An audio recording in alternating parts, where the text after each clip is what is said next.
Premièrement, parce que lorsqu'il s'agit d'une installation, la coopération des spectateurs, la mienne, la vôtre, est nécessairement requise et elle appartient de plein droit à l'œuvre. Deuxièmement, parce que la voix qui résonne en nous, celle que chacun d'entre nous entend dans sa gorge et qui ne nous parvient que par l'intermédiaire du rocher, parce que la voix est son timbre qui semble jaillir du fond de notre inconscient et qui nous singularise absolument, nous met en présence d'un son qui n'est son en se rapportant à lui-même, en résonnant. Et c'est de résonance que je voudrais parler. Inferno. Vous qui entrez ici, dans l'antre souterrain du passage de l'art, abandonnez tout espoir. Tout espoir de trouver l'entrée ou de trouver la clé unique de cette installation. L'icône majeure en est pourtant cette échelle toute simple, qui n'est pas sans évoquer l'échelle de Jacob. L'échelle en général peut être un pont, un moyen de trouver vers le haut une issue, un instrument de fuite et de salut. Sur les barreaux du haut de cette échelle sont posés 3 rouleaux, de papier enroulé comme des parchemins. Ceux de la Torah peut-être, mais nul ne sait ce qui est inscrit sur ces parchemins. Et si vous vous approchez, vous ne verrez rien, vous ne trouverez rien, rien d'autre que le reflet spéculaire de vous-même.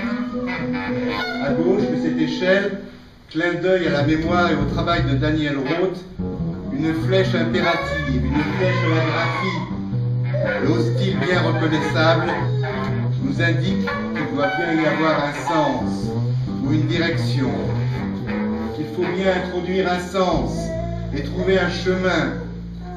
Mais tout porte à croire que dans cette œuvre ouverte, cette tâche n'a aucun sens et que le chemin multiple ne mène vraisemblablement nulle part. Ostinato. Non, ici il n'y a rien à voir, il n'y a rien à entendre que la répétition obstinée du même, que le retour éternel de l'identique. Toute chose est ici en balance et en couple, trouve son pendant et accepte son ombre et sa projection lumineuse. L'échelle noire fait écho au papier blanc, la droite de l'échelle à la courbe parabolique de la grotte, le dessin dans l'espace à l'effet graphique des haut-parleurs, ces 4 pièces répondant au rythme à 4 temps sur lequel est construite la bande sonore, mise en boucle. Il n'y a pas jusqu'à la performance musicale finale du chant alterné entre un instrument à cordes et un instrument à vent, une sorte de réponse entre 2 instruments de même timbre ou de même tessiture qui ne soient fondés sur cette même structure duelle. Reprise. J'ai voulu placer cette exposition sous l'égide du préfixe « re » qui dit l'itération, la duplication, le retour, la répétition, qui renvoie aussi à la rengaine qui tourne, vers d'oreille qui vous hante et vous perfore le tympan. C'est pourquoi je lui ai donné pour titre Résonance. C'est d'abord comme des revenants qui respectent les fantômes. Nous revenons dans ce lycée dans lequel j'ai personnellement enseigné de nombreuses années. Je retrouve Daniel Roth, rencontré ici à l'occasion d'une exposition, Passage de l'art. Avec lui, je reprends un dialogue jamais vraiment interrompu.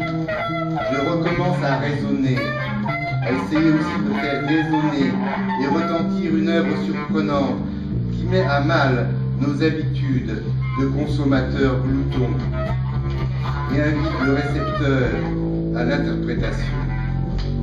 Je redonne droit au concept dans un échange à 3 voix.